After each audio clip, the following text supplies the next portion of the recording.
You forgot the first rule of remakes, Jill. Don't fuck with the original.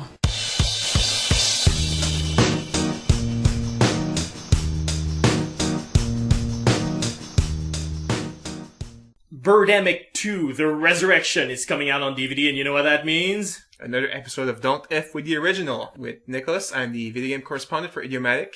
And I am Dimitri, editor-in-chief of Idiomatic and movie critic. So, we're gonna talk about the original, the one that started it all, Birdemic, Shock and Terror. A classic. If you want to call it that. Yes. Well, the movie is cut in two parts. The first half of the movie is basically showing us how James Nguyens is inept at movie making. And the second part is them being attacked by CGI birds. In which we learn that James Nguyens' special effects team is inept. Yes, indeed. But more seriously, the first part is like our two heroes, Rob and Natalie, meeting and very awkwardly falling in love, I guess. And after they make love for the first time in a dirty hotel room, that's when the birds attack. And the Birdemic starts. Yeah, and it's 1 hour before the Birdemic starts. It's a solid 50 minutes at least. You know, they really, really want to, you to feel the lives of those two characters. Well, what did he call it? The romantic thriller, I think, is what James Nguyens called it. He called himself the master of the romantic thriller, where you have all these romantic elements and then the thriller elements kick in, and he feels that makes him special as a director. It is romantic thriller. That's something I would never want to go watch if I heard that. I think the romantic thriller as a concept is fine. I'd like to call it a thriller. It's just sort of like, hey, get to know the characters before bad things happen to them. But yeah, makes sense. Makes you care about the characters. Yeah, but not that way. This is way too long. This is Birdemic snore and terror. Yeah. But the point of the movie, watching the movie, is really not to be, enthralled by the incredible action. It's really spotting in every scene what you spot is wrong. So what you probably would not have done if you had the means to make a movie. No, I mean, in fairness, making a movie is actually pretty complicated. A lot of his technical errors are technical errors most people would do. Yeah.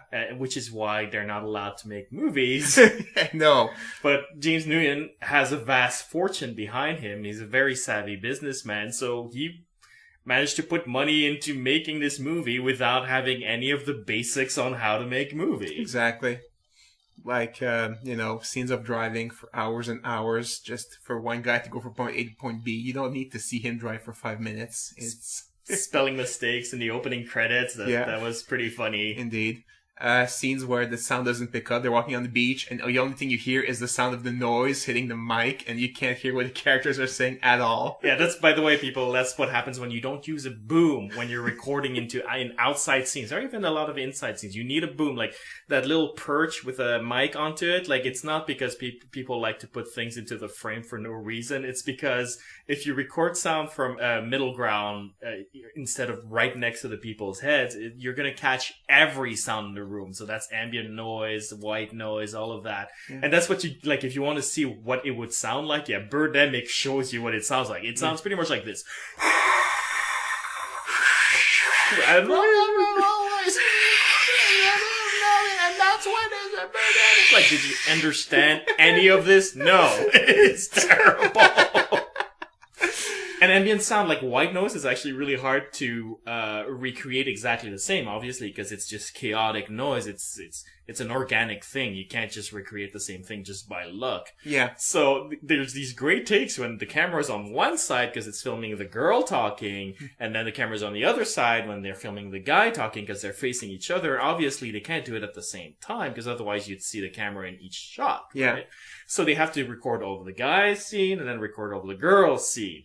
So with the ambient noise problem, is the noise changes every time the shot changes. It's hilarious. And you really get to notice it because there's always this 1 or 2 second transition between each sentence in the conversation when you switch from guy to girl, because I guess his editing skill, not so great, So, how are you? Fine. How are you? I'm doing good. And in the meantime, the background noise is like...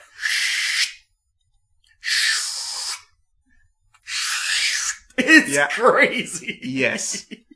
I mean, it's spectacular. You really have to watch it to really enjoy the crappiness of the production. It's that special. But I also want to emphasize just how horrible a writer he is. Like, he's really bad. Yeah. Because the dialogue is it's beyond functional. Because there's part of it is just functional. He's trying to give you the background of these characters, and he's doing it in such a way that it's sort of like, hello, I am a businessman. I sell things for a business, and I have made money, so I am a rich and desirable character that will make a woman happy. And it's like, first of all, ew. But second, obviously no one talks like that. It's a really dry way to present a character. Yeah. But if it were just that, it wouldn't take 50 minutes. No, he fills it with what he considers casual conversation. So it'll be like, that chicken's good. Yes, that chicken is good. And you can tell Nguyen is going like, yeah, that's how real people talk. It is. Yeah. It's just not anything I want to listen to. Exactly. Go back to watch a good movie and, the scene in the restaurant. Do they ever talk about the food? This is very tasty. I think there's corn in this. No, they just... Unless they can make a punchline related to the character in a way, like they can sort of give you an angle as to how this character views, like Sideways will have a scene where they're discussing wine for 10 minutes, but it's because they're really discussing who they are as people while discussing wine. Or a movie I hate, but they did it nonetheless in Pulp Fiction when they're talking about, bacon, and one guy's not eating pork, and it all leads to, animals with personality. That was kind of fun, they're talking about the food, but it leads somewhere, about the character. It's not just, I like pork. I do not eat pork myself because I do not like it. It's like, no, they don't do that. Yeah, that's true. Tarantino does make the idle conversation thing, but it works for him because A, the dialogue is witty. Yeah. It's pretty funny. And second, he uses this as contrast. You're used to seeing hitmen having this very functional dialogue. So, what's my assignment? What's this? And then they're talking about Royale with cheese and what a burger is called in France and whatnot. And you're like, that's kind of funny because you're seeing them as real people all of a sudden, and that's why it works. Yeah. Whereas here, Nguyen is deliberately presenting two everyman character. Yeah. And then giving them everyman dialogue, and you're like, well, yeah, I get it. If they're talking about rocket science or something, that'd be something. It's like, what? How did they know this? Oh, he could talk about his business.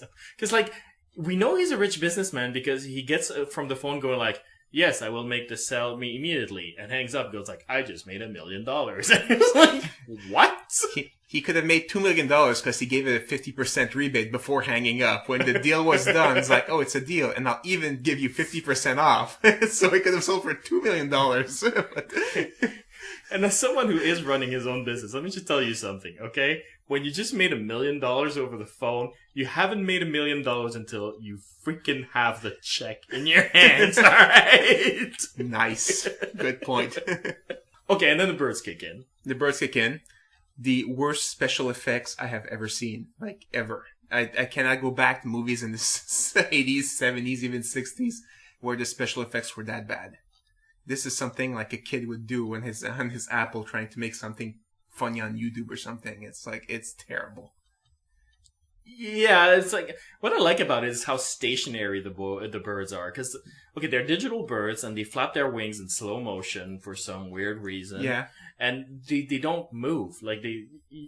Birds move forward. That's how they're able to stay in the air. Yeah. And no, these birds just stay stationary in Galaga formation, and then swooping exactly like Galaga, one at a time to get the human beings down, and then go back up, and then you can shoot them up. It's exactly like Galaga is what I'm saying.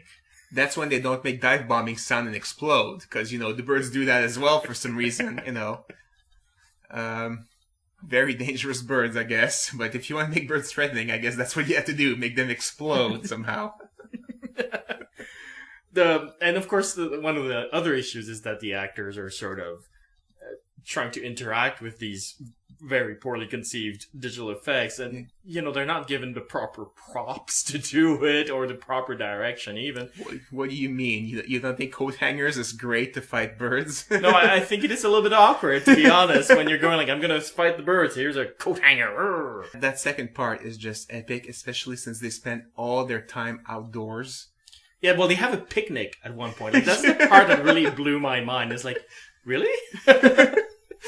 I know. I mean, they're perfectly safe indoors. The birds are outside, and they can't get in. But let's have a picnic. They also pick up guns everywhere. Like, I don't know where they pick up all their guns, but they get access to guns pretty early on. Oh, one of the guys that they meet used to be a Marine. And the way they use their guns is really funny. Natalie, the actress, has clearly never held a gun in her life. And she's like shooting it like a kid does, essentially, and just moving the head of the gun back and forth every time she's going pew, pew, pew. Yeah, pretty much. Blanks are expensive. You can't use those.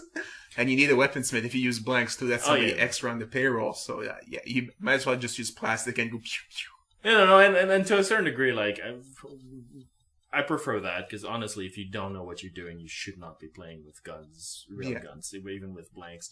Like, blanks are actually quite dangerous. Yeah, that's true. But it's just like, you'd figure somebody who's a little bit more comfortable with guns would simply not move the gun and let the special effects do the work, you know what I mean? Yeah. The really crappy, horrible special effects do the work. The special effects for the guns is actually like a small explosion next to like the head of the gun, essentially. Yeah. It's like, so the bullet explodes every time you shoot. It's really weird. Yeah. And at one point they pick up 2 kids. And the kids are having the time of their lives on that trek. Their parents have just died, but they're having so much fun and they're really enjoying the picnic. And it's like, wow, come on. Well, maybe the parents were really crappy. You don't know. No, the goofiness aspect is over the top. Like, we've mentioned the gun. Like, one of my favorite scenes with the side characters and the gun, I don't believe it was the children. It was the actual adults. But at one point, there's a guy with a bird in his face. And he's screaming, and so the girl grabs, like, what looks like an AK-47. Yeah. And just shoots the bird off of him. It's like, that's where his face is! Like, that's not the right plan of action! And the person died because of the bird, not because of the shot to the face, though. So it was a very good shot on her part, Not bad from someone who keeps moving the head of the gun all the time. Indeed. One thing I loved about those characters, they are hungry. They are so hungry. They have to stop to eat all the time and drink all the time. We're out of water, out of food. It's like, come on, guys. Can't you hold out one day without eating? Just stay in the safety of the car and keep driving. But no, it's like, oh, we need to go fill these balls at in the middle of the forest for some reason. And then they have to go fish because why not? When there are birds attacking, there's no better place to be than fishing. Yes, but as it turns out, we'll get to that later, but that fishing scene turns out very important. Yes, indeed. There's, of course, this big environmental message in it, which is just so cheesy and obnoxious. Yeah. At one point, they meet some guy in the forest, and the forest is burning digitally. Yeah. Really digitally. It's like they filmed a match, and then they added the match to the tree, so the tree is burning, It looks like an old 80s music video is what it looks like. Like in the 80s, the music videos didn't have budgets because Michael Jackson hadn't really come along yet to completely revolutionize the music video just yet, you know? And so music videos didn't really have that much of a budget in the early 80s. And so when they'd have something like something burning, it would just be like a blue screen of a flame layered on top of the image. Nice. That's what it looks like. Yep. So the environmental message, at one point they meet a big guru who exposes all of that message for what feels like 8 hours. And he's not afraid of the birds because, he's more afraid of mankind. And it's like, oh, come on, no. I know, it's like, I hate that in movies that are not quite as bad. But and I'm like, in this movie, it's actually kind of fun because it's just so over the top. Yeah. But it is actually a flaw that you find in normal movies. This sort of like idea of like, you'll have like nature destroying the crap out of man, and then you'll have one guy's like, but is man worse? And I'm like, well, not in the last 2 hours I've seen. Like, Good point. Good you point. know? And then the ending, the best part of the movie. Oh my god. The birds just leave. All of a sudden they attack, and then they decide, we've done our work. They just fly away, and that's it. I think that's a deliberate choice, though. In fairness, I think it's supposed to be eerie. Like, the birds just ganged up and attacked all humans, and then they stopped, and we'll never really understand why. Except for the guy explaining that it's because of global warming. Yeah. But otherwise, we'll never really understand why. What happened? Global warming is still going on. They did notice a drop in temperature. It's like, okay, we're out of here. It was a warning. It was a warning. Like, stop your global warming, or we'll do this again. I guess. It's fair enough. I think that's the idea. And So they just attack one Hodong town in middle of California, and then these guys got the message. They'll spread the message throughout the world. I was like, no, they won't. well, it's because what you don't see is that over at the UN, there's a bird diplomat going like, all right, we did that to one city, we can do them to all of them. I have a bird army. You listen. Of course, he speaks bird, so it's really just quack, quack, quack, quack, but, you know. There's a translator. But when you talked about the ending, I actually thought you meant like the unending shot of the ocean and the mountain. It was just like, and then it just stays on the ocean and the mountain, and you're like, and the CGI birds flying away as well. Yeah. And it lasts for frickin' ever. Yeah. Even without it stays like that for forever. And then the credits roll. And then the credits roll, and it stays again for all the credits. And you're like, oh my god. It's sort of like it's a weird Christian rock album ending sort of moment. But I'm going to say something a little bit controversial here. I think he's doing it on purpose. I think James Nguyen is a savvy guy who sort of caught on to the zeitgeist of movies like Troll 2 and The Room, which were movies that were actually made by serious filmmakers trying to make a serious movie, but just either not having the budget, in the case of Troll 2, and the patience to do things right, or not having the talent flat out, in the case of The Room. Okay. And he just caught on to the idea that hipsters will elevate and celebrate a movie that's just awful enough to reach awesome from the other end. And I think he's playing like a really big con game where he's deliberately making an awful movie. Because in his interviews, like, he's taking himself super seriously. You know what I mean? Like, in his interviews, he's going like, yeah, like, I'm the romantic thriller guy, and I care about character, and I do independent film because of the Hollywood crap. And I'm like, you can't be that blind. Like, there's no way. There's no way. I mean, like, you can be that blind and do The Room. I can see it. Because The Room, has serious moments in it, and the goofiness is pretty centered on, essentially, his performance. Yeah. But here, the goofiness is, like, all over the map. Like, everything that's incompetent is there. I think, like, you can't possibly be standing in front of a crowd and go like, I know I did a totally good movie. I think he hadn't made, the goofiness from, the script and the crazy things that people do. Maybe, you can kind of equate that to The Room, but it's all the technical problems as well. Like, you can't hear the characters speak or the poor editing. Mm-hmm. I don't think you can fake that. I mean, I think that actually happened, and okay, we're stuck with this. We're going to make something about it. But I don't think you can plan. Okay, when this guy talks, we're not gonna. Everybody's silent, and when the girl talks, okay, everybody makes some noise in the background, so it sounds different. I think it's just really like that's just he's no good at doing movies, and that just happened. At the same time, though, he must know once the movie is over, like, any objective mind can go like, I can't hear my own characters. I mean, like, unless you're Christopher Nolan, in which case that's high filmmaking. But I think the thing is, though, he realized that, and instead of, this production company itself saying, okay, go and fix that scene, it's just like, well, come on, just make a goofy movie and add that scene in there. It'll be funny because people don't, And play it up during the interviews, is what I'm saying. Yeah, maybe. Yeah. Because he never lets on that he knows it's a shitty movie. But I think he must know. I think I'm sure he knows it's a shitty movie. I don't think his initial intention was to make a shitty movie. And either way, it works. Because if he's conned us all and made a terrible movie in the most entertaining way possible, then he's really talented at it, and he should be praised for it, and we should see his movie. Yeah. And if he really is incompetent, and by accident reach awesome from the wrong end, then that makes Birdemic Shock and Terror sort of a accidental genius and something totally to be cherished either way. So, Either way, it's entertaining. So, Yeah. that's what I'm looking for in movies. And I completely recommend it.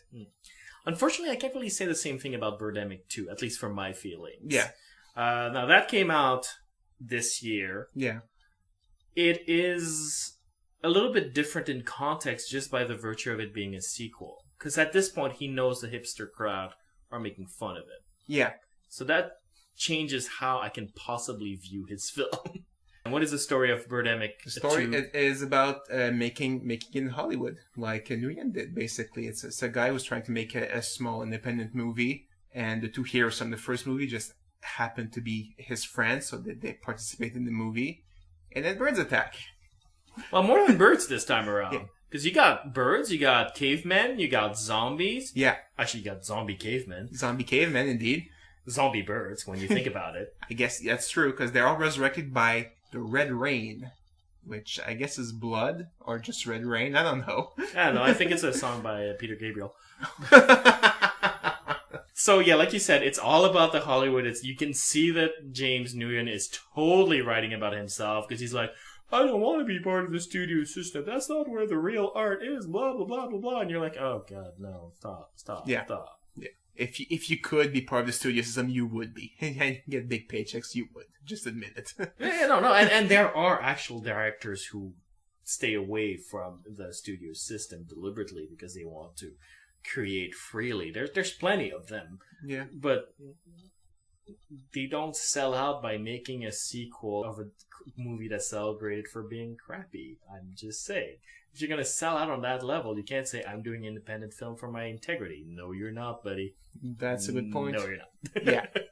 There's also the kid, one of the kids from the first movie that comes back. Apparently, his sister got killed by the fish that they fished at the end of the movie. Or I guess the girl didn't want to come back for this movie, or she was busy, so let's kill her off by the fish that Rob caught. No, it's the weirdest moment of exposition, because he's like in a museum watching all this prehistoric animals that will come back to life later on. Yeah. And he's like, yeah, I wish my sister was there, but she got killed by eating that fish that I fished in the first movie. You're like, that's an interesting choice to get rid of her. And then the next scene, he's like, seen bouncing around in the museum trying to catch the bones of a bird. And you're like, yeah, you weren't that upset about your sister dying, were you?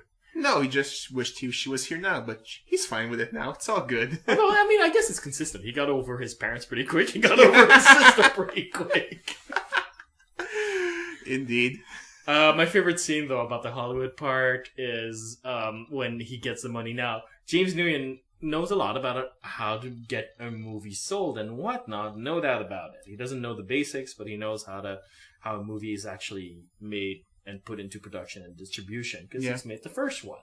What he doesn't know is how a movie's financed, because he financed his own movie. Okay. So you have this great scene where this investor is talking about the project that's being proposed to the independent filmmaker, and he's about to give him the money, and he's doing it like American Idol style. It's like, it's the weirdest thing where he's going like, well, your script was pretty good, and I'm the kind of guy who'd like to make the movie, but, it's a sort of project, we don't usually like it, and we don't usually do that, so I guess it's okay for choreographer. You're going to Vegas! Yes! It was the weirdest thing. I was honestly expecting different mistakes. Make it funnier again, Well, he does do different mistakes. Yeah, he does, but then he repeats the same ones. You're like, okay, it sounds bad, haha, I get it. You did that in the first one too, He did do new mistakes, yes. Well, because how he fixes the sound is through dubbing, which makes sense. I mean, because, can't have a boom. But of course not.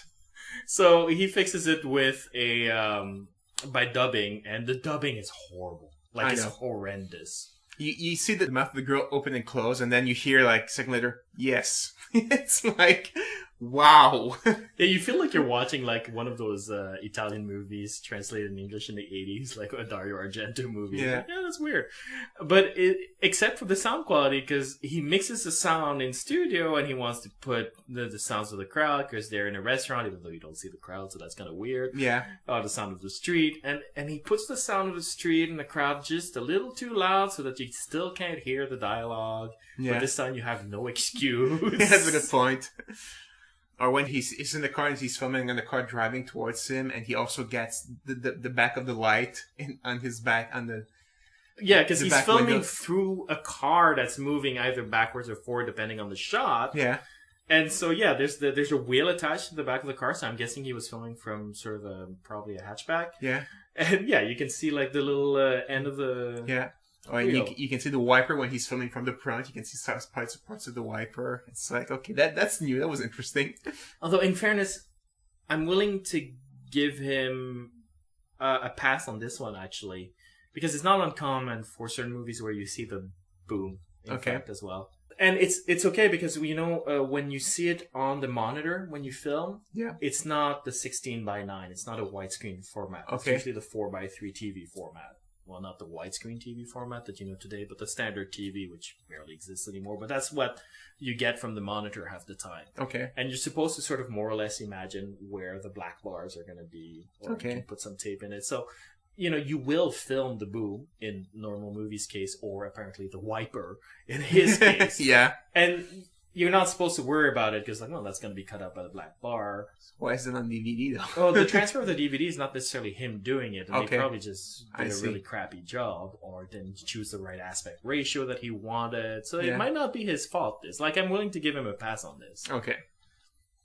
But again, if you're willing to shoot the wiper, why aren't you willing to shoot a boom instead of doing that crappy dubbing? It's really weird. Because you need to hire somebody to hold the boom, and that's the job. Again, I guess they want to do a little budget. That's true. He can't do it himself because he's in the movie. Yes, indeed. We'll get to that in a second because that links to the end of the movie, which is preposterous. Yeah. Actually, let's move on to when the birds are resurrected. Yeah. Actually, I thought that the movie would gain my interest at that point because that's what happened with the first movie. Yeah. But I actually lost a bit of interest at that point because it was like, oh, I've seen this before. They did certain different stuff, like the birds are indoors now, somehow. Not quite sure why, but you know, they're filming in the studio inside and all of a sudden they're attacked by birds. Natalie from the first one. Yeah. She's essentially wailing at them like Bart Simpson's going wah, wah, with his windmill fist. Yeah, basically, that's what she's using against the bird, windmill fists. And it's like, I'm a little disappointed by her performance in this movie. Because they said they were going to play it straight, but I don't think she plays it straight enough. I think she plays it like, I'm trying to play it straight, but I know what kind of movie I'm in, and you know, I'm trying to goofy it up. Yeah. So I didn't like her performance there, and I think the windmill punches are kind of, you know, her kind of choice of, you know, oh, I'm being, you know, oh, this is a zany movie, so look at what I'm doing, and it's like, yeah, kind of disappointing there. Yeah, I see what you mean. Yeah, and there's a lot of truth in that, especially in some of her deliveries later in the movie where she. These characters, they keep informing us that people are dead. Yeah. And, like, she'll be like, he's dead. And you're like, okay, that was weird. Yeah. Whereas the other actress who's taking this seriously cracked me up every time because she's like, he's dead. Yeah. And then they'd be like, is he breathing? And she'd turn around like, he's dead. Damn it, he's dead. I think for one guy they said he's dead 4 times on that one single person. And you're like, wow, really? Come on, let's move on here. And they've been driving around forever, and all of a sudden they meet the cavemen as well that were resurrected at the same time as the birds, and you're like, okay, where did these come from? It's just really weird. And the cavemen are on the birds' side, and I don't get, because in the flashback they showed that the cavemen died because the birds spit acid in their faces. Yeah, exactly. And they come back and they're like, yeah, we're going to help the birds. And I'm like, why, man? They saw the light. The cameos are too much for me in this. You get all of the characters from the first one making an awkward appearance one after the other. I didn't like that part. I mean, there are certain things I like that they use from the first one, but the characters themselves are like, no, okay. You know, they were there, come up with new, you know, fun characters different than the first one, and, you know, entertain us with them, and not just like the same old characters that are like, hey, I was there in the first one, I'm making this cameo. You're like, okay, yeah, right. And I do the same shtick, no less. Like, it's the same exact shtick. Yeah.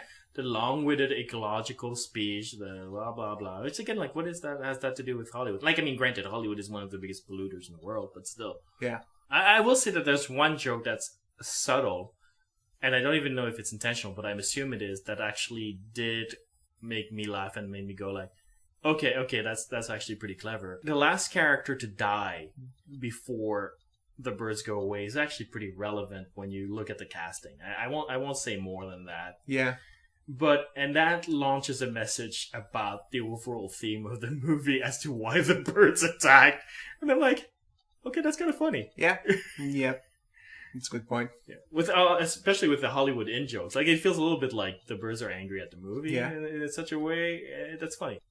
If you're a really big fan of the first one, I think there's enough different stuff that you will enjoy it. If you were kind of on the fence with the first one, I wouldn't watch it. But to me, there was enough like new stuff that it's worth a watch. I probably would not rewatch it again with different friends. It's like, yeah, this is funny, but like I do for Birdemic, I've probably seen Birdemic like 3 times now with different people, and I enjoyed every time. This is like, no, once is enough. It's good enough.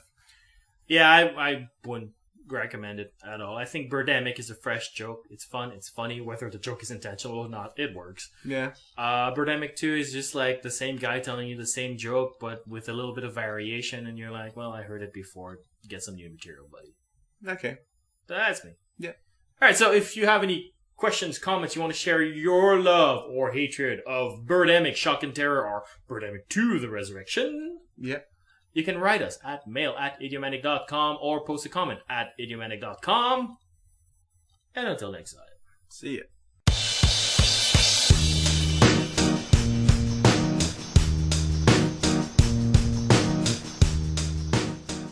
I guess his editing skill, not so great, so how are you?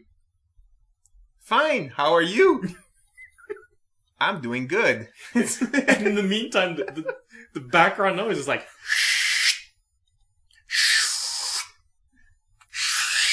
It's crazy. Yes. I mean, it's spectacular. You really have to watch it to really enjoy the crappiness of the production. It's that special. But I also want to emphasize just how horrible a writer he is. Like, he's really bad. Yeah. Because the dialogue is so... It's beyond functional. Because there's part of it is just functional. He's trying to give you the background of these characters, and he's doing it in such a way that it's sort of like, hello, I am a businessman. I sell things for a business, and I have made money, so I am a rich and desirable character that will make a woman happy. And it's like... First of all, ew. But obviously no one talks like that. It's a really dry way to present a character. Yeah. But if it were just that... You forgot the first rule of remakes, Jill. Don't fuck with the original.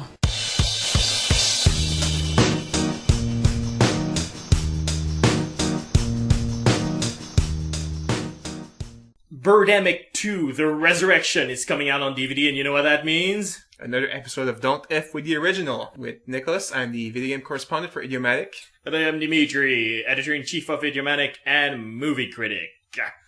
So, we're going to talk about the original, the one that started it all, Birdemic, Shock and Terror.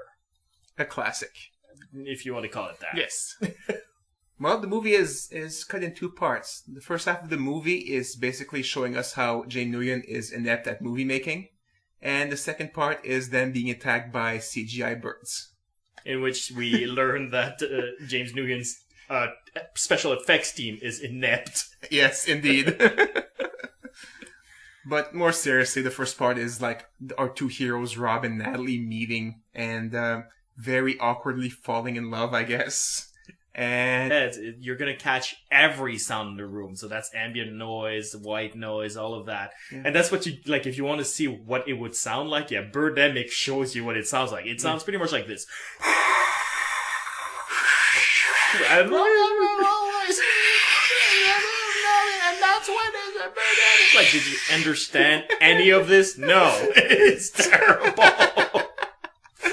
And ambient sound, like white noise, is actually really hard to recreate exactly the same, obviously, because it's just chaotic noise. It's an organic thing. You can't just recreate the same thing just by luck. Yeah. So there's these great takes when the camera's on one side because it's filming the girl talking, and then the camera's on the other side when they're filming the guy talking because they're facing each other. Obviously, they can't do it at the same time because otherwise you'd see the camera in each shot. Yeah. Right?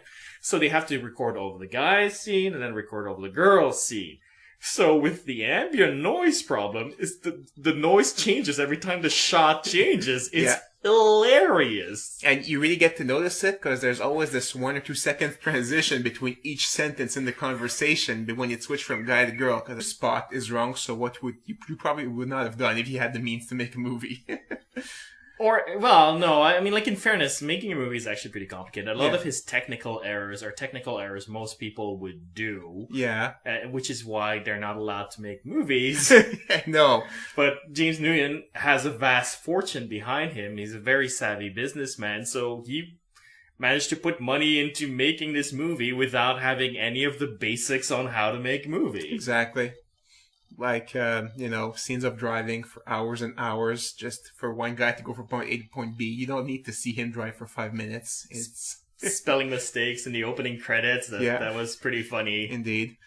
Scenes where the sound doesn't pick up. They're walking on the beach, and the only thing you hear is the sound of the noise hitting the mic, and you can't hear what the characters are saying at all. Yeah, that's, by the way, people, that's what happens when you don't use a boom when you're recording into in outside scenes, or even a lot of inside scenes. You need a boom, like that little perch with a mic onto it. Like, it's not because people like to put things into the frame for no reason. It's because if you record sound from middle ground instead of right next to the people's head. After they make love for the first time in a dirty hotel room, that's when the birds attack and the Birdemic starts. Yeah, and it's 1 hour before the Birdemic starts. It's a solid 50 minutes at least. They really, really want to, you to feel the lives of those two characters. Well, what did he call it? The romantic thriller, I think, is what James Nguyens called it. He called himself the master of the romantic thriller, where you have all these romantic elements and then the thriller elements kick in, and he feels that makes him special as a director. It is romantic thriller. That's something I would never want to go watch if I heard that. I think the romantic thriller as a concept is fine. I'd like to call it a thriller. It's sort of like, hey, get to know the characters before bad things happen to them. But yeah, makes sense. Makes you care about the characters. Yeah, but not that way. This is way too long. Like, this is Birdemic snore and terror. Yeah. But the point of the movie, watching the movie, is really not to be, enthralled by the incredible action. It's really spotting in every scene what you